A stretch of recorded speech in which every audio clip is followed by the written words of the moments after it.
Hello friends, स्वागत है आपका एक बार फिर से हमारे इस चैनल अगस्त्य ऑनलाइन क्लासेस में, जहां हम आज यूरोप महाद्वीप के दूसरे पार्ट का वीडियो आपके लिए लाए हैं। यूरोप महाद्वीप के पहले पार्ट में हमने यूरोप की भौगोलिक विस्तार, स्थिति, जलवायु, पर्वत श्रृंखलाएं, प्रमुख सागरों, नदियों के बारे में पढ़ा था।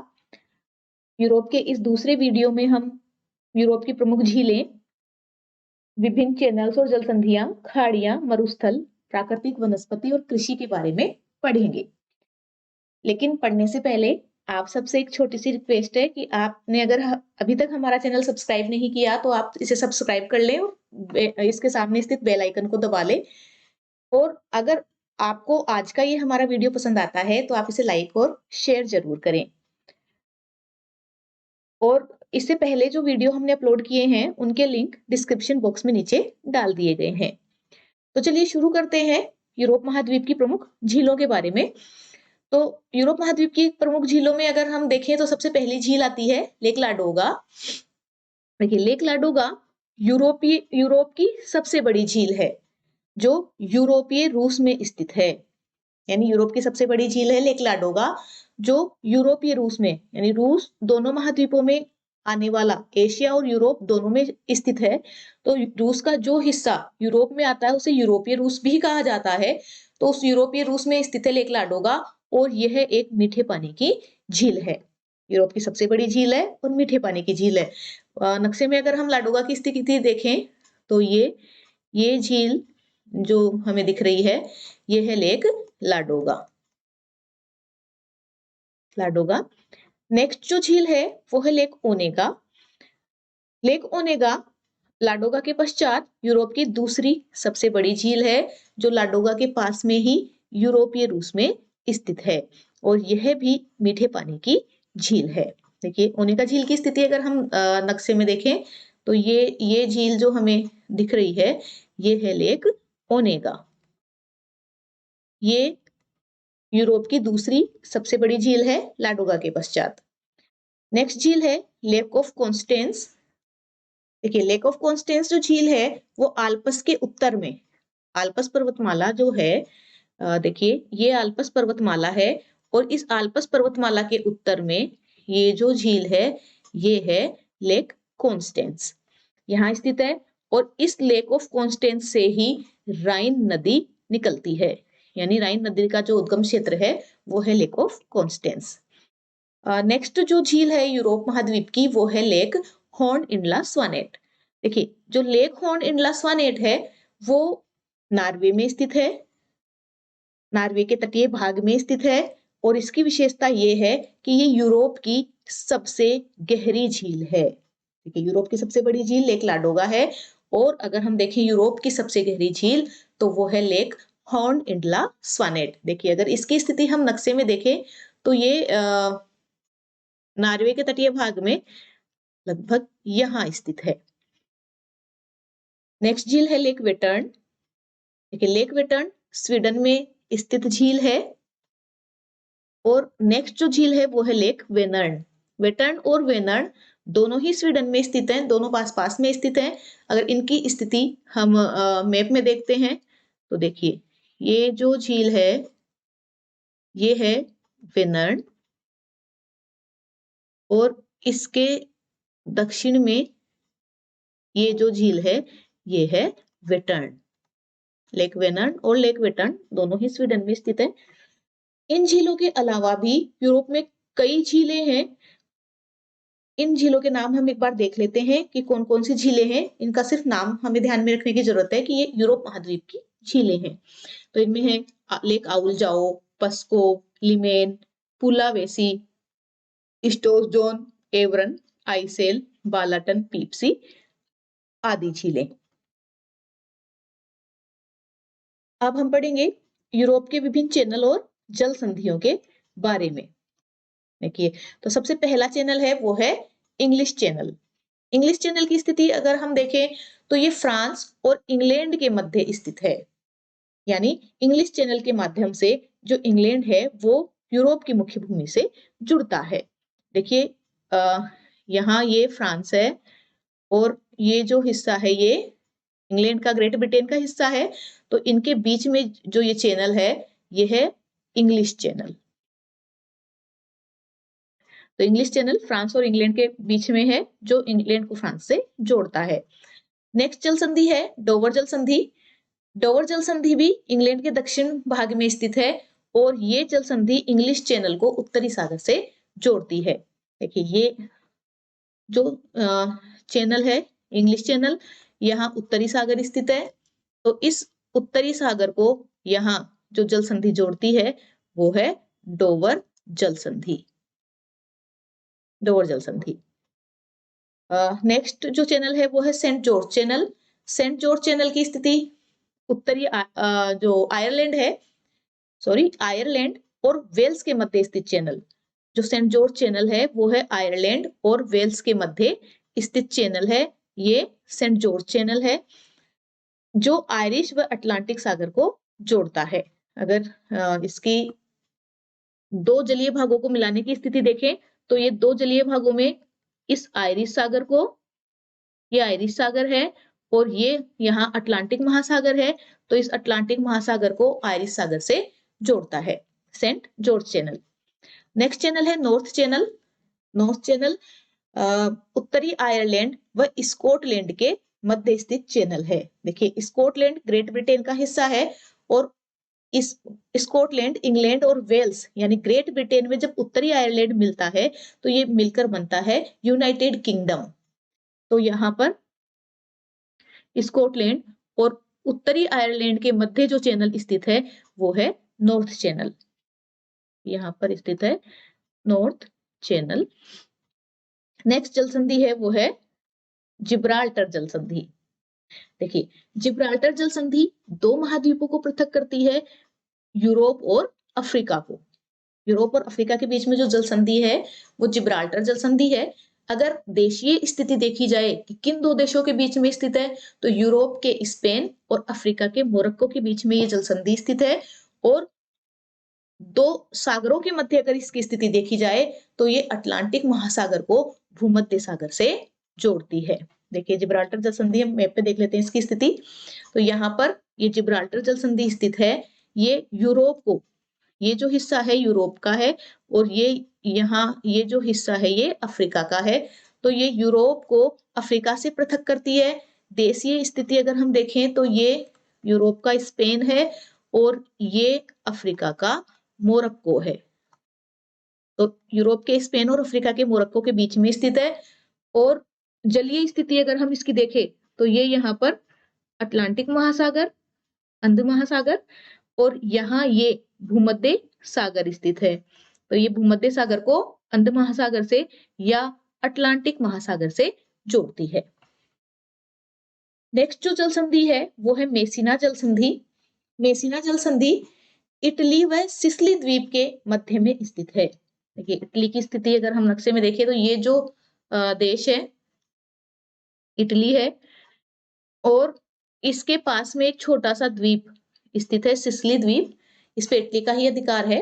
तो इस इटली और सिसिली द्वीप के मध्य जो जल संधि स्थित है ये है मेसिना जल संधि। मेसिना जल संधि।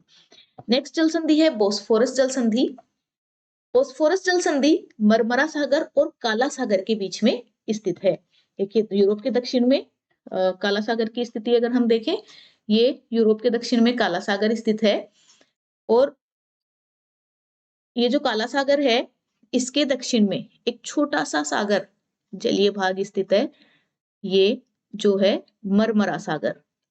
मरमरा सागर और इस काला सागर और इस मरमरा सागर के बीच में जो जल संधि है ये है बोस्फोरस जल संधि।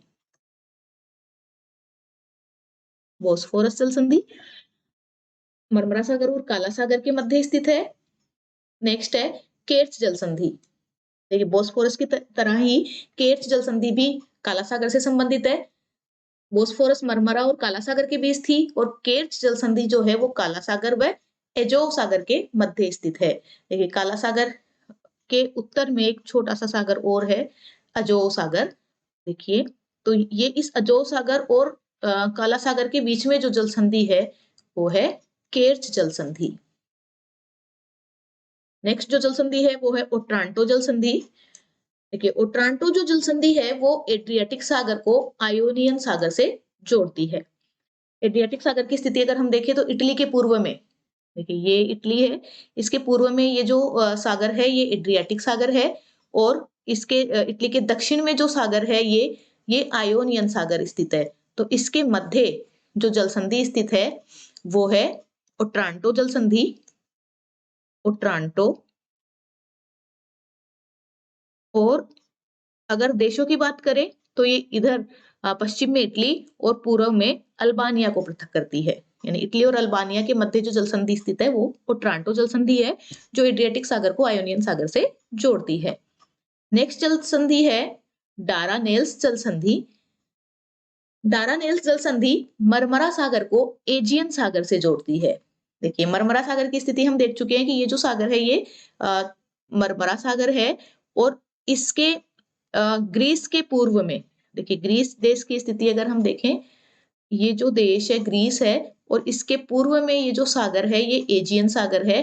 तो इस एजियन सागर और मरमरा सागर के बीच में जो जल संधि है वो है डारानेल्स जल संधि। डारानेल्स जल संधि मरमरा सागर को एजियन सागर से जोड़ती है। अब हम देखेंगे यूरोप की प्रमुख खाड़ियों के बारे में। तो यूरोप की प्रमुख खाड़ियों में सबसे पहली खाड़ी है बिस्के की खाड़ी। देखिए जो बिस्के की खाड़ी है वो फ्रांस से संबंधित है, फ्रांस के पश्चिमी भाग में स्थित है, और महासागर की स्थिति अगर हम देखें तो ये अटलांटिक महासागर में स्थित है। अटलांटिक महासागर में फ्रांस के पश्चिम में स्थित खाड़ी, मैप में हम देख लेते हैं। देखिए अटलांटिक महासागर है और ये फ्रांस का पश्चिमी भाग है, तो ये जो खाड़ी है ये है बिस्के की खाड़ी।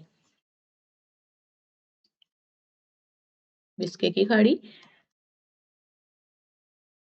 नेक्स्ट खाड़ी है लोयंस की खाड़ी। लोयंस की खाड़ी भी फ्रांस से संबंधित है।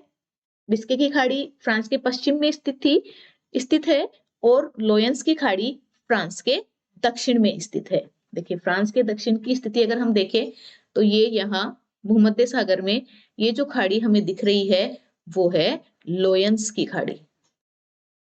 लोयंस की खाड़ी जो भूमध्य सागर में स्थित है। इस लोयंस की खाड़ी की स्थिति भूमध्य सागर में है, और बिस्के की खाड़ी की स्थिति अटलांटिक महासागर में है। नेक्स्ट जो खाड़ी है वो है बोथनिया की खाड़ी। बोथनिया की खाड़ी बाल्टिक सागर में स्थित है और स्वीडन और फिनलैंड के बीच में स्थित है। देखिए बाल्टिक सी अगर हम देखें मैप में तो ये पूरा बाल्टिक सी है। इस बाल्टिक सी में ये जो ऊपर स्वीडन और फिनलैंड के मध्य जो खाड़ी स्थित है ये है बोथनिया की खाड़ी। बोथनिया की खाड़ी। नेक्स्ट खाड़ी है फिनलैंड की खाड़ी। फिनलैंड की खाड़ी भी बाल्टिक सागर में स्थित है, और ये एस्टोनिया और फिनलैंड के बीच में स्थित है। देखिए फिनलैंड और एस्टोनिया के बीच में ये फिनलैंड है, और ये जो देश है वो है एस्टोनिया। इसके बीच में ये जो खाड़ी बाल्टिक सी में स्थित है ये है फिनलैंड की खाड़ी। नेक्स्ट खाड़ी है रीगा की खाड़ी। रीगा की खाड़ी फिनलैंड की खाड़ी के दक्षिण में ही स्थित है, बाल्टिक सागर में ही स्थित है। देखिए बाल्टिक सागर में एस्टोनिया और लातविया की सीमा पर, यहाँ देखिए मैप में इसकी स्थिति, ये देखिए ये जो खाड़ी हमें दिख रही है बाल्टिक सी में ये खाड़ी है रीगा की खाड़ी। रीगा की खाड़ी जो एस्टोनिया और लातविया की सीमा पर स्थित है। इन प्रमुख खाड़ियों के अलावा देखिए एक नहर है जिसका नाम है कील नहर। कील नहर जर्मनी में स्थित है, और ये नहर उत्तरी सागर को बाल्टिक सागर से जोड़ती है। देखिए जर्मनी के उत्तर में यहाँ ये पूरा बाल्टिक सी है, जर्मनी के पश्चिम में ये उत्तरी जर्मनी है, यहाँ से डेनमार्क शुरू हो जाता है। तो उत्तरी जर्मनी में अगर हम कील नहर की स्थिति देखें तो यहाँ पर बाल्टिक सी से लेकर इस उत्तरी सागर तक यहाँ तक एक नहर निकाली गई है जिसका नाम है कील नहर, इसकी स्थिति जर्मनी में है, जो इस बाल्टिक सागर को उत्तरी सागर से जोड़ती है। तो आइए अब देखते हैं यूरोप के प्रमुख मरुस्थल। यूरोप के प्रमुख मरुस्थलों में मरुस्थल है अकोना मरुस्थल। अकोना मरुस्थल का जो विस्तार है वो इसके इटली देश में स्थित है। इटली में मरुस्थल है अकोना मरुस्थल। नेक्स्ट मरुस्थल है तबरनस मरुस्थल। तबरनस मरुस्थल का विस्तार स्पेन में है। और एक मरुस्थल है डेलिया लेटो सेंडे। डेलिया लेटो सेंडे मरुस्थल का विस्तार सर्बिया में है। ये थे यूरोप के प्रमुख मरुस्थल। अब हम देख लेते हैं यूरोप की प्रमुख प्राकृतिक वनस्पति। तो यूरोप की हम जानते हैं कि यूरोप जो है वो शीतोष्ण कटिबंधीय अक्षांशों के साथ साथ उच्च अक्षांशों में भी स्थित है। इसलिए उच्च अक्षांशों में स्थित होने के कारण इसके जो भाग उच्च अक्षांशों में आते हैं, जैसे स्कैंडिनेवियाई देश और उत्तरी रूस, इनमें टुंड्रा प्रकार की वनस्पति का विस्तार है। तो ऊपर वाले इलाकों में टुंड्रा वनस्पति का विस्तार है। और नॉर्वे से यूराल तक, इसके नॉर्वे से यूराल तक, यूराल पर्वतमाला तक कोणधारी वन फैले हुए हैं, जिनमें स्प्रूस और चीड़ के वृक्ष प्रमुखतः पाए जाते हैं। स्प्रूस और चीड़ कोणधारी वनों के वृक्षों के उदाहरण हैं। इन कोणधारी वनों के दक्षिण में, यानी अगर हम इनकी स्थिति देखें तो 45 डिग्री उत्तरी अक्षांश से, देखिए 45 डिग्री उत्तरी अक्षांश से लगभग 45 डिग्री उत्तरी अक्षांश यहाँ स्थित है। और ये 60 डिग्री उत्तरी अक्षांश है।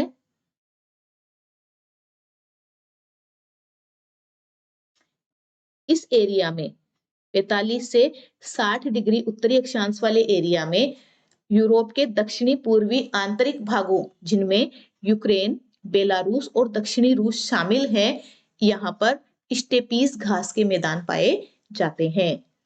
एक शीतोष्ण कटिबंधीय घास के मैदान है जिन्हें स्टेपीज कहा जाता है। और हंगरी में इन्हीं मैदानों को, यानी स्टेपीज को ही हंगरी में पुष्टाज कहा जाता है। कोणधारी वनों के दक्षिण में 45 से 60 डिग्री अक्षांशों के मध्य दक्षिणी पूर्वी यूरोप के दक्षिणी पूर्वी आंतरिक भागों में घास के मैदान पाए जाते हैं, जिन्हें स्टेपीज कहा जाता है। अब इन्हीं में स्टेपीज का विस्तार यूक्रेन में भी है। तो यूक्रेन में स्टेपीज जो घास के मैदान है वो अपने गेहूं उत्पादन के लिए प्रसिद्ध है।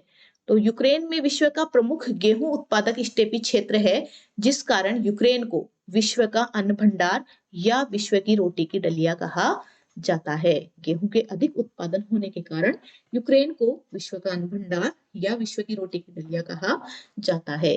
देखिए, जब हमने नॉर्थ अमेरिका पढ़ा था तो उस नॉर्थ अमेरिका में भी हमने प्रेरीज घास के मैदान पढ़े थे। और उसमें भी वो भी गेहूं के अत्यधिक उत्पादक क्षेत्र होने के कारण उन्हें भी विश्व का अन्न भंडार या विश्व की रोटी की डलिया कहा जाता है। और यूक्रेन को भी विश्व का अन्न भंडार या रोटी की डलिया कहा जाता है। अब है कृषि। यूरोप में जो फसलें बोई जाती हैं, तो सर्वाधिक क्षेत्रफल पर गेहूं की फसल बोई जाती है। गेहूं सर्वाधिक उत्पादित होता है यूरोप में। और गेहूं के साथ साथ जो अन्य फसलें हैं वो हैं जौ, जई, चुकंदर, राई, आलू, चारा तथा फल व सब्जियां गेहूं के अलावा यहाँ पर बोई जाती है। इसके अलावा यूरोप के अनेक भागों में मिश्रित कृषि की जाती है। देखिए, टर्म है मिश्रित कृषि। तो मिश्रित कृषि जब खेती के साथ साथ पशुपालन भी किया जाता है तो उसे मिश्रित कृषि कहा जाता है। तो यूरोप के अनेक भागों में कृषि के साथ साथ पशुपालन किया जाता है। और पशुपालन से जो दुग्ध उत्पादन होता है, उस दुग्ध उत्पादन में यूरोप के लगभग सभी देशों में दुग्ध उत्पादन किया जाता है। लेकिन विशेषतर डेनमार्क और नीदरलैंड में दुग्ध उत्पादन अधिक किया जाता है। और इसलिए ये डेनमार्क और नीदरलैंड विश्व के दुग्ध उत्पादन के जो अग्रणी देश हैं उनमें अपना नाम दर्ज करते हैं, डेनमार्क और नीदरलैंड। तो ये था हमारा आज का वीडियो। नेक्स्ट वीडियो में यूरोप के अगले हिस्से, अगली जानकारियों के साथ हम आपसे मिलेंगे। धन्यवाद।